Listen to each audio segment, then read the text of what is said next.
그날 저녁 김선우는 반지를 내밀었다.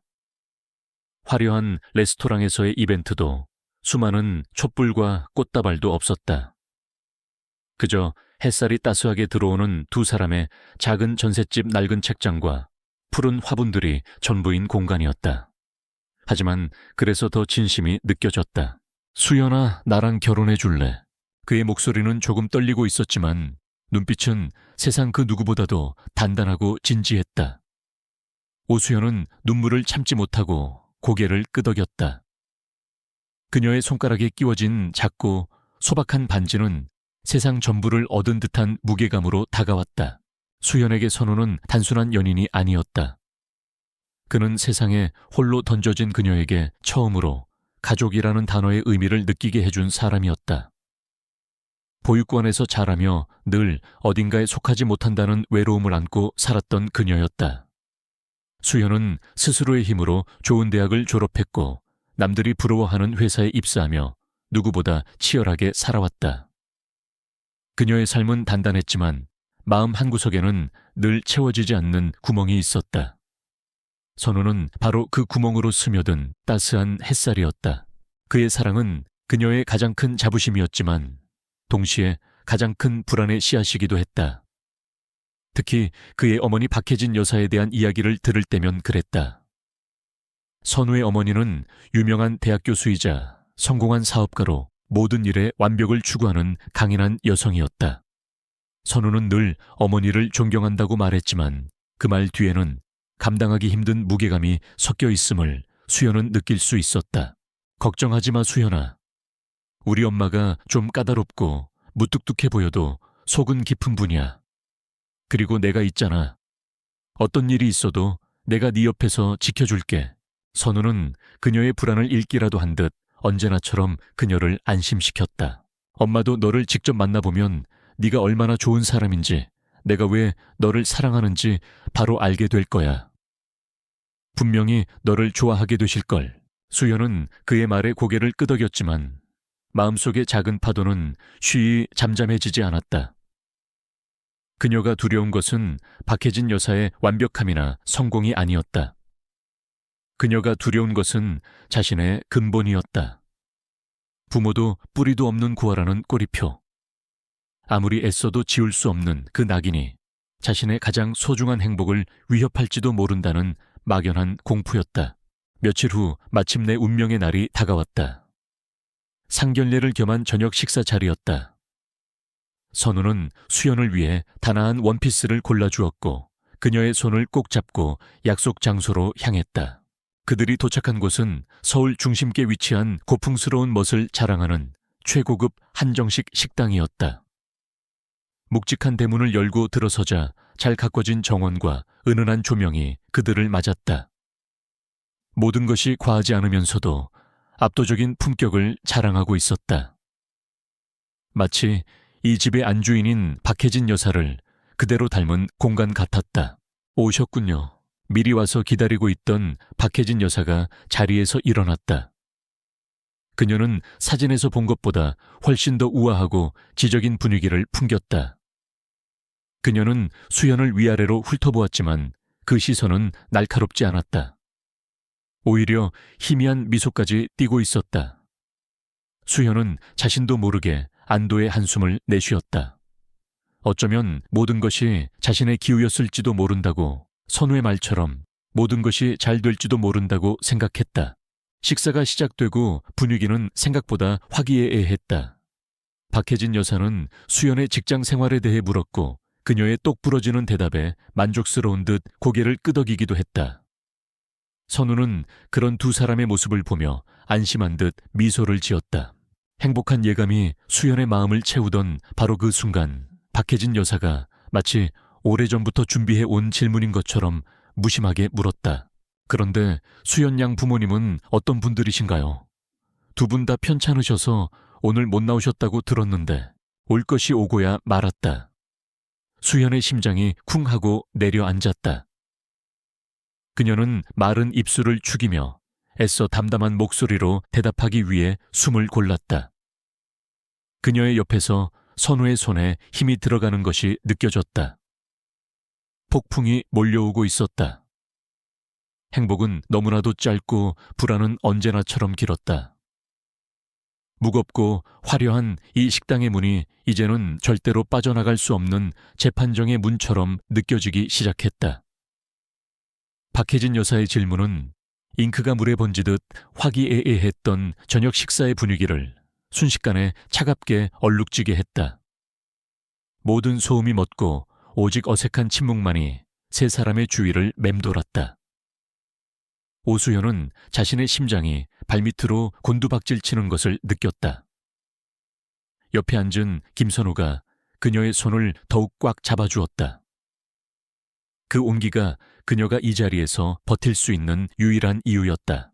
선우가 먼저 입을 열려고 했다. 어머니 그 이야기는, 하지만 박혜진 여사는 아들의 말을 허락하지 않았다. 그녀는 오직 수연만을 응시하고 있었고 그 눈빛은 더 이상 인자하지 않았다. 그것은 모든 것을 꿰뚫어 보려는 듯한 서늘하고 집요한 시선이었다. 피할 수 없다는 것을 깨달은 수연은 깊게 숨을 들이마셨다. 그녀는 거짓말을 할 수도 무언가를 꾸며낼 수도 없는 사람이었다.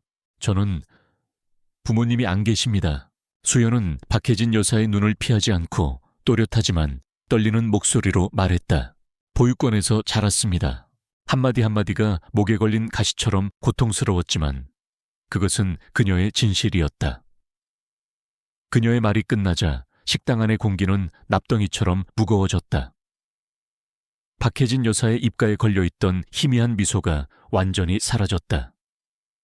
그녀는 들고 있던 수저를 조용히 내려놓았다.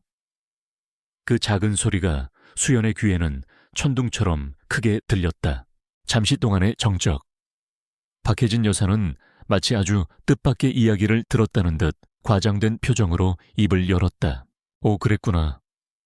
참, 안 됐네. 혼자서 고생이 많았겠어. 그 목소리에는 동정이나 연민이 아닌 서늘한 경멸과 의도적인 거리감이 담겨 있었다. 그것은 상대를 아래로 내려다보는 자의 위선적인 동정이었다. 수연은 온몸의 피가 차갑게 식는 것을 느꼈다. 선우가 참지 못하고 끼어들었다. 어머니, 수연이 지금까지 정말 열심히 누구보다 훌륭하게 살아왔어요. 훌륭하다. 박혜진 여사는 코웃음을 쳤다. 그리고는 마치 수연은 그 자리에 없는 사람인 것처럼 아들인 선우에게만 시선을 고정한 채 말했다. 그녀의 목소리는 이전보다 한 톤 낮아져 얼음처럼 차갑고 단호했다. 선우야, 엄마는 이 결혼 반대다. 선언이었다. 어떤 토론의 여지도 남기지 않은 일방적인 통보였다. 어머니, 내 말 들어. 우리 집안이 어떤 집안이냐. 네 아버지가 평생을 어떻게 살아오셨고 내가 어떻게 너를 키웠는지 뻔히 알지 않니? 그런데 어떻게 근본도 모르는 아이를, 그것도 보육원 출신을 며느리로 들일 생각을 할 수가 있어. 그녀의 말은 점점 더 날카로워졌다. 부모의 사랑을 받지 못하고 자란 아이들은 마음의 구멍이 뚫려 있는 법이야. 그 결핍감 그늘 피해 의식은 평생을 가도 절대 채워지지 않아. 겉으로는 아무리 밝은 척, 강한 척해도 소용없어.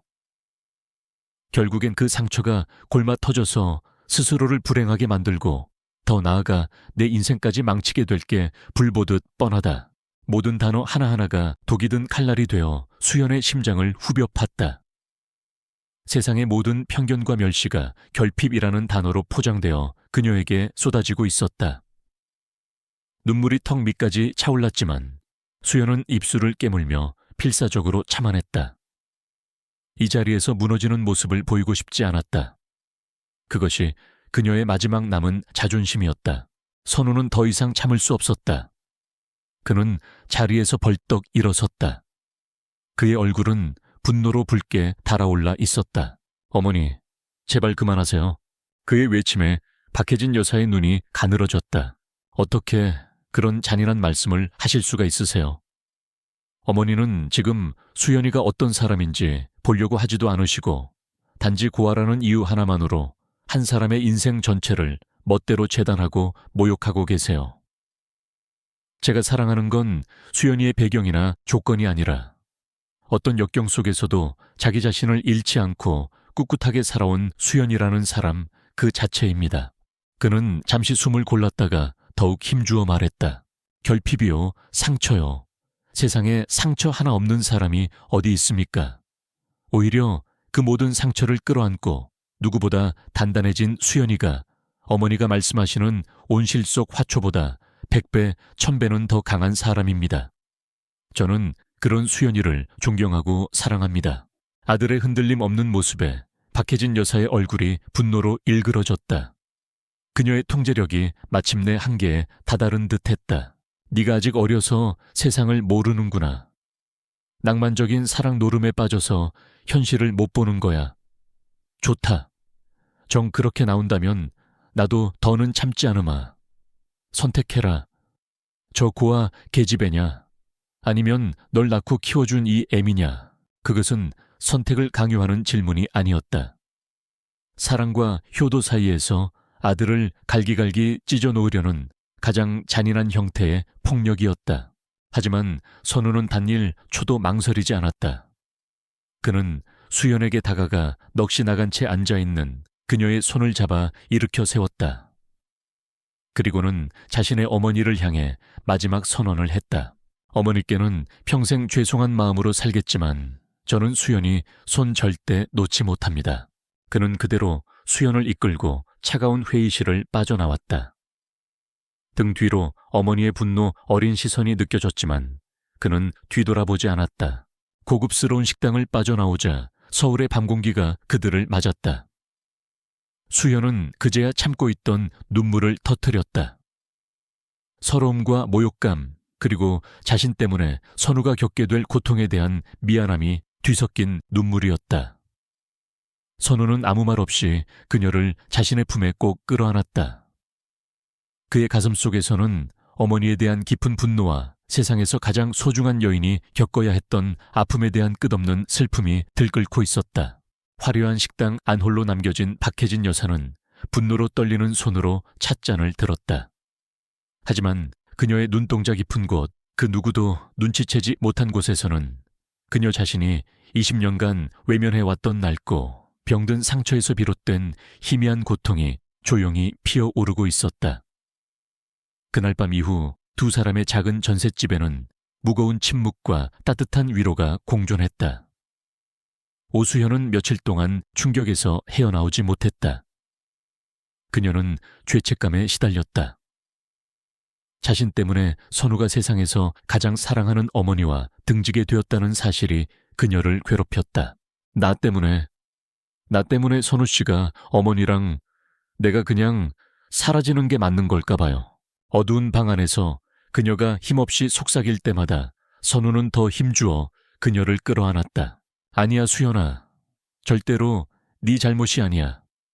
잘못한 건 편견에 사로잡혀서 사람의 진심을 보지 못하는 우리 엄마야. 내가 사랑하는 사람은 너고 내 평생을 함께할 가족이 될 사람도 너뿐이야. 절대로 나약한 생각하지 마.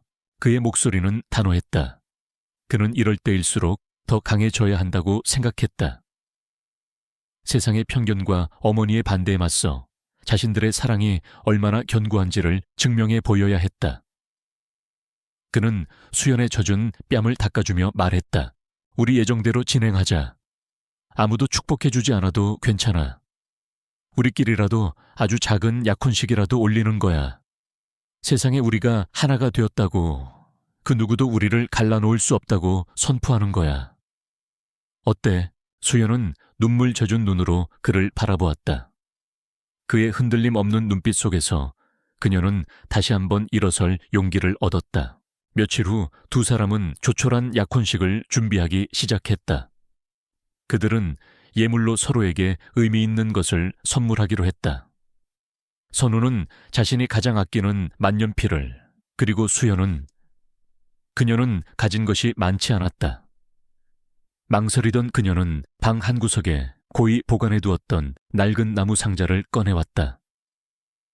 보육원 원장님이 성인이 된 그녀에게 건네주었던 그녀의 과거가 담긴 유일한 상자였다.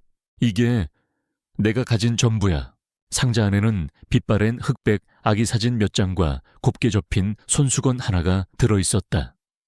그녀는 조심스럽게 손수건을 펼쳤다. 부드러운 명주 원단에 손으로 직접 수놓은 듯한 자그마한 국화꽃 무늬가 새겨져 있었다. 그리고 그 옆에는 알파벳 L이 섬세하게 수놓아져 있었다. 원장님이 그러셨는데 내가 발견됐을 때 이 손수건이 베넷 저고리 안에 들어있었다고 했어. 아마 날 버린 엄마가 남긴 유일한 흔적이겠지. 그녀는 씁쓸하게 웃으며 말했다. 그 손수건은 그녀에게 원망의 대상이자 동시에 유일한 연결고리였다. 선우는 손수건을 건네받아 무심코 들여다보았다. 그런데 손수건을 보는 순간 그의 표정이 순식간에 굳어졌다. 온몸의 피가 싸늘하게 식는 기분이었다. 그는 숨을 멈췄다. 국화꽃 자수, 알파벳 L, 너무나도 익숙했다. 머릿속에서 경종이 울리는 듯했다. 심장이 미친 듯이 뛰기 시작했다. 왜 그래? 선우 씨 얼굴이 하얗해. 아니야, 아무것도. 잠깐 볼 게 생각나서. 부모님 댁에 급히 좀 다녀와야 할 것 같아. 그는 수연을 안심시키려 애썼지만 목소리는 제멋대로 떨려 나왔다. 그는 수연에게 어떤 희망도 섣부른 추측도 심어주고 싶지 않았다. 하지만 그의 머릿속은 이미 거대한 혼돈에 휩싸여 있었다. 제발 아니기를. 자신의 끔찍한 상상이 틀렸기를. 선우는 미친 사람처럼 차를 몰아 평창동의 본가로 향했다. 어릴 적 기억을 필사적으로 더듬었다. 그는 분명히 저것을 본 적이 있었다. 아주 어렸을 때 호기심에 엄마의 방을 뒤지다가 몰래 훔쳐보았던 엄마가 절대 만지지 못하게 했던 자물쇠에 달린 자개 상자. 어머니는 마침 외출하고 집에 없었다. 그는 곧장 어머니의 서재로 달려갔다. 그리고 옷장 가장 깊숙한 곳 낡은 옷가지들 사이에 숨겨져 있던 그 자개 상자를 찾아냈다. 자물쇠는 녹슬어 있었다. 그는 서랍에서 작은 드라이버를 가져와 힘껏 자물쇠를 비틀었다. 딱 하는 소리와 함께 봉인되었던 상자가 열렸다. 상자 안에는 박혜진 교수가 아닌 박혜진이라는 한 여자의 과거가 잠들어 있었다. 빛바랜 편지 몇 통 지금보다 훨씬 젊고 슬퍼 보이는 얼굴을 한 앳된 사진 한 장. 그리고 선우는 숨을 헛들이켰다. 상자 맨 밑바닥에 세월의 흐름에 누렇게 변해버린 아기 베넷 저고리 하나가 있었다. 그리고 그 베넷 저고리 가슴팍에는 수연의 손수건에 있던 것과 완벽하게 똑같은 국화꽃 자수가 선명하게 새겨져 있었다. 그것이 끝이 아니었다. 베넷 저고리 안에는 낡은 다이어리 한 권이 숨겨져 있었다. 선우는 떨리는 손으로 다이어리를 펼쳤다.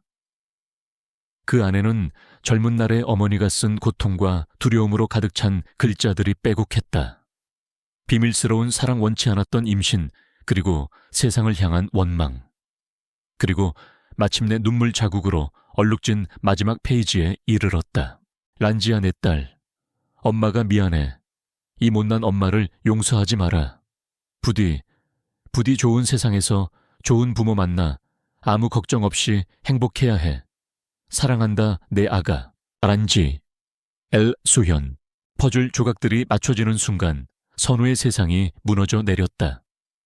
고아를 경멸하던 어머니의 차가운 얼굴, 결핍과 상처에 대해 말하던 그 잔인한 독설.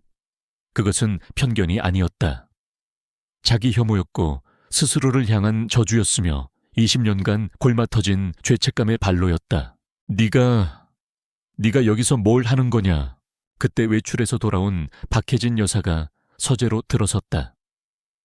그녀는 아들의 손에 들린 다이어리와 열려있는 자개 상자를 보고는 얼굴이 새하얗게 질렸다. 네가 감히 남의 물건을 함부로 뒤져. 그녀는 미친 듯이 소리치며 아들에게 달려들어 다이어리를 뺏으려 했다. 하지만 선우는 피하지 않았다. 그는 상처 입은 짐승 같은 눈으로 자신의 어머니를 바라보았다. 그의 손에 들린 낡은 베넷 저고리가 힘없이 떨리고 있었다. 그의 목소리는 거의 들리지 않을 정도로 작았지만 그 안에는 청은망은의 고통과 배신감이 실려 있었다. 어머니, 이게 다 무슨 얘기입니까? 그는 다이어리를 든 손을 들어 올렸다. 수연이가, 오수연이 어머니 딸입니까? 20년 전에 어머니가 버렸다는 그 하란지라는 아이가 수연이냐고요? 박혜진 여사의 눈이 공포로 흔들렸다. 그녀는 필사적으로 부인했다. 아니야, 무슨 소리냐. 네가 헛것을 본 게야. 하지만 아들의 무너져 내린 얼굴과 자신의 죄악이 담긴 명백한 증거 앞에서 그녀가 평생을 걸쳐 쌓아 올린 완벽함의 가면이 마침내 산산조각 나기 시작했다. 결국 그녀는 그 자리에 주저앉았다. 그리고 20년 동안 단 한 번도 소리내어 울지 못했던 꾹꾹 눌러 담아왔던 모든 죄책감과 슬픔 고통을 담아 짐승처럼 울부짖기 시작했다. 선우는 그저 망연자실하게 서서 자신의 어머니가 무너져 내리는 모습을 지켜볼 수밖에 없었다. 끔찍한 비극의 진실이 마침내 지옥의 문을 열고 그들 모자를 덮쳐오고 있었다. 어머니의 울부짖음이 멎었을 때 서재 안에는 무겁고 질식할 듯한 침묵만이 남았다. 김선우는 텅 빈 눈으로 바닥에 주저앉아 있는 어머니를, 그리고 자신의 손에 들린 낡은 다이어리를 번갈아 보았다. 진실은 때로 구원이나 해답이 아닌 더 깊은 지옥을 보여주기도 한다는 것을 그는 깨달았다. 그는 어떻게 이 사실을 수연에게 전해야 할지 알 수 없었다. 세상 어떤 말로 이 끔찍한 운명의 장난을 설명할 수 있단 말인가. 당신이 가장 경멸하던 사람이 당신의 어머니고 당신이 가장 사랑하는 남자는 당신의 친오빠라는 이 잔인한 문장을 차를 몰아 두 사람의 작은 집으로 돌아오는 내내 그의 머릿속은 터질 것만 같았다. 길거리의 사람들은 웃고 떠들고 있었지만 선우의 세상은 소리가 사라진 흑백 영화처럼 느껴졌다. 사랑하는 여인 자신의 약혼녀는 이제 지켜야 할 대상이 아닌 죄책감을 안고 평생을 속죄해야 할 여동생이 되어버렸다. 존경과 애증의 대상이었던 어머니는 자신의 모든 행복을 뿌리부터 망가뜨린 비극의 원흉이었다. 그가 현관문을 열었을 때 수연은 소파에 앉아 초조하게 그를 기다리고 있었다. 그의 얼굴을 본 순간 그녀는 무언가 아주 잘못되었음을 직감했다. 선우 씨, 무슨 일이에요? 안색이 흑빛이에요. 어머니께서 뭐라고 하셨어요? 그녀의 목소리에는 걱정이 가득했다. 선우는 차마 그녀의 얼굴을 마주 볼 수가 없었다. 그는 수연을 소파에 앉히고 자신은 그 앞에 힘없이 무릎을 꿇었다. 그의 손이 지진이라도 난 듯 격렬하게 떨리고 있었다. 그는 말없이 집에서 가져온 누렇게 바랜 아기 베넷 저고리를 그녀 앞에 내밀었다. 수연은 어리둥절한 표정으로 그것을 받아들었다. 자신의 손수건에 있던 것과 똑같은 국화꽃 자수. 이게 왜 수연아? 선우는 간신히 목소리를 쥐어짰다. 믿기지 않겠지만 그냥 들어줘. 제발. 그는 어머니의 서재에서 발견한 자개 상자 이야기부터 그 안에 있던 다이어리 이야기까지 모든 것을 털어놓았다. 그가 한마디 한마디를 내뱉을 때마다 수연의 얼굴에서 핏기가 사라져갔다. 그녀의 눈동자가 믿을 수 없다는 듯 격렬하게 흔들렸다. 마침내 선우는 가장 잔인한 문장을 입에 담았다. 그의 목소리는 갈라지고 찢어져 거의 소리가 되지 못했다. 너를 버린 사람이 보육원 출신이라고 너를 그렇게 모욕하고 상처 줬던 사람이 우리 어머니였어. 수연아, 네가 우리 어머니가 20년 전에 낳고 버렸던 그 딸이었어. 수연은 아무 반응이 없었다. 그러다 갑자기 그녀가 웃기 시작했다. 눈물 한 방울 없는 공허하고 히스테릭한 웃음소리였다. 농담이죠. 선우 씨, 그런 끔찍한 농담은 하는 거 아니에요. 재미없어요. 수연아, 아니라고 말해줘요. 제발. 이건 그냥 선우 씨가 만들어낸 나쁜 꿈이라고 어서 말해달란 말이에요. 그녀는 절규하며 그의 어깨를 밀쳤다. 하지만 선우의 죽은 사람 같은 표정 앞에서 그녀의 마지막 부정마저도 힘을 잃고 세우러져 갔다. 웃음이 멎고 절규가 멎었다. 그녀의 세상이 소리를 잃었다. 발밑이 꺼지고 온몸이 끝없는 시면으로 추락하는 듯했다. 한참의 침묵 끝에 그녀가 거의 들리지 않는 목소리로 물었다. 잠깐만요. 그럼 우리는 뭐예요? 선우는 고개를 떨군 채 자신의 심장을 스스로 찌르는 심정으로 마지막 진실을 고했다. 우리는 남매였어, 수연아. 그 순간 수연의 눈에서 생기가 완전히 사라졌다. 그녀는 마치 더러운 것을 만진 사람처럼 선우의 손을 뿌리치고 뒷걸음질 쳤다. 사랑 약혼 미래 가족.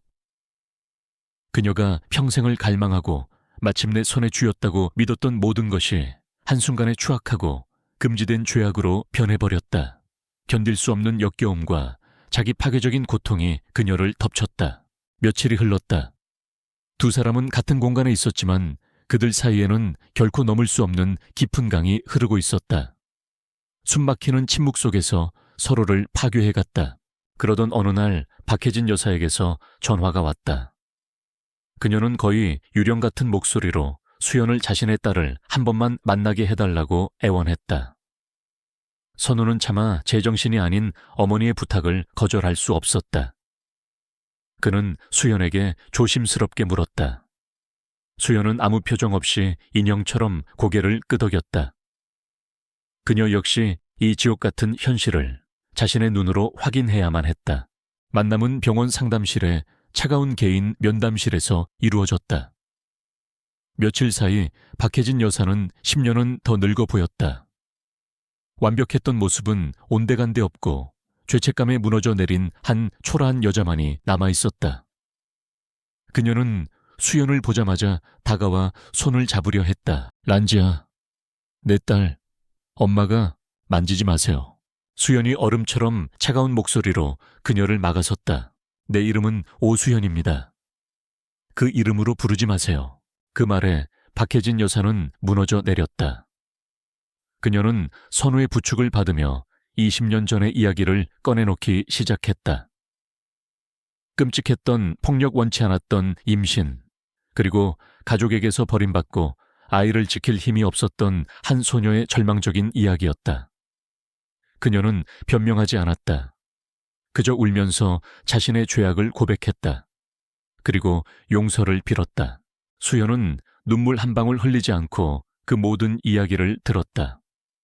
그녀의 고통은 이미 눈물이 나올 수 있는 단계를 넘어선 듯했다. 고백이 끝났을 때 그녀는 자신을 낳았지만 버렸던 생모와 자신이 사랑했지만 이제는 오빠가 되어버린 남자를 차례로 둘러보았다. 자신의 인생을 송두리째 파괴해버린 두 사람이었다. 수연은 자리에서 일어섰다. 그녀의 목소리는 텅 비어 있었다. 두 분의 사정은 알겠습니다. 하지만 용서는 못합니다. 적어도 지금은요. 그녀는 문 쪽으로 걸어갔다. 시간이 필요해요. 모든 것을 다시 생각할 시간이, 혼자 있을 시간이 필요합니다. 그 말을 마지막으로 그녀는 상담실을 나갔다. 문이 닫히고 방 안에는 깨어진 가족 죄책감에 신음하는 어머니와 절망에 빠진 아들만이 남겨졌다. 수연은 자신의 인생에서 가장 큰 폭풍의 한가운데 다시 한번 철저히 혼자가 되어 서 있었다. 시간은 가장 무심한 동시에 가장 위대한 치유사였다. 1년이라는 계절이 4번 바뀌는 동안 세 사람은 각자의 공간에서 각자의 방식으로 부서진 삶의 조각들을 힘겹게 맞춰 나가고 있었다. 오수연은 서울을 떠났다. 그녀는 모든 것을 정리하고 아무도 자신을 알지 못하는 동해의 한적한 바닷가 마을로 향했다. 그곳에서 그녀는 철저히 혼자였다. 매일 아침 그녀는 끝없이 펼쳐진 바다를 보며 걸었다. 어떤 날은 파도 소리에 위로를 받았고 어떤 날은 자신을 버린 어머니에 대한 끝없는 분노에 몸을 떨었다. 사랑했던 남자가 친오빠였다는 사실은 생각할 때마다 온몸의 세포가 비명을 지르는 듯한 고통을 안겨주었다.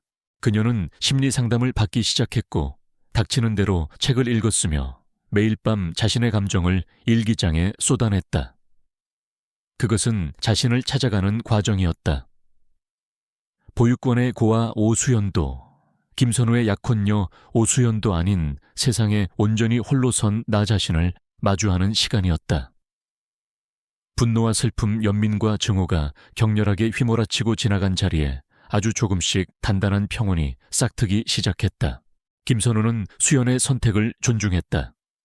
그는 그녀를 찾아가지도 섣불리 연락하지도 않았다. 그가 할 수 있는 일은 그녀가 돌아올 자리를 지키는 것뿐이었다. 그의 사랑은 이제 다른 형태로 변해 있었다. 연인을 향한 뜨거운 열정은 죄책감과 애틋함으로 가득한 여동생을 향한 깊고 그늘진 사랑으로 바뀌어 있었다.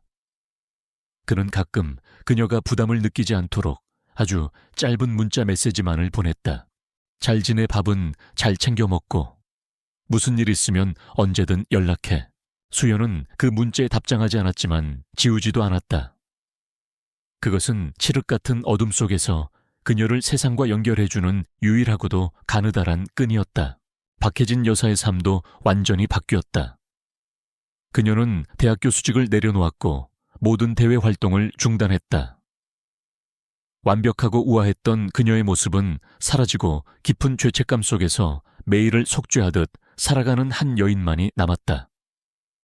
그녀는 자신의 딸에게 용서를 강요할 수 없다는 것을 알았다. 대신 그녀는 아주 조용히 자신만의 방식으로 속죄를 시작했다.